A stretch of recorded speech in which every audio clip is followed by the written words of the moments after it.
Marehemu alizaliwa tarehe 10 Aprili mwaka 1941 katika kijiji cha Mvita, kata ya Namalenga, wilaya ya Masasi, mkoani Mtwara.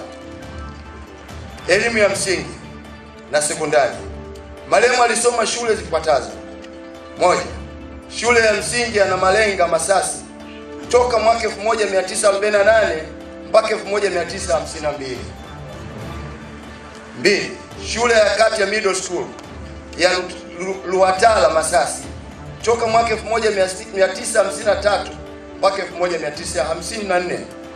Kati ya mwaka 1966 hadi mwaka 1985, marehemu alifanya kazi katika utumishi wa umma serikalini katika nyadhifa mbalimbali kama ifuatavyo: mchambuzi wa kazi mkuu, idara kuu ya utumishi; mkurugenzi wa miundo na mishahara, idara kuu ya utumishi SCO.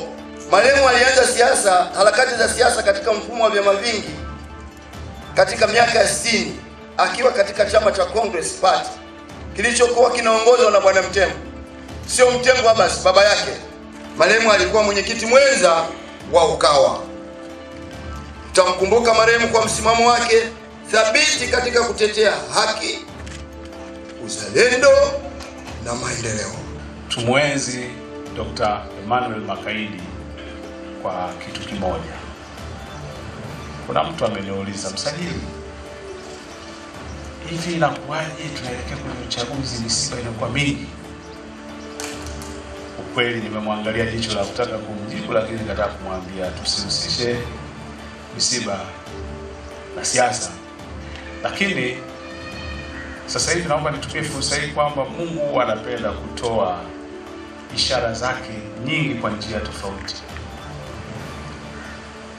Siku ya msiba ndipo watu wenye tofauti mbalimbali wanapojikuta wameziweka tofauti pembeni na wanakutanishwa mahali pamoja.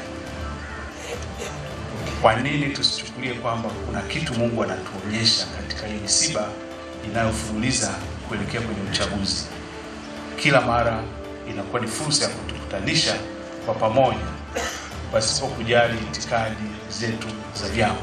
Viongozi wote waandamizi wa UKAWA tunatoa pole sana kwa kuondokewa na mpendwa wetu, rafiki yetu, kiongozi wetu, mshauri wetu.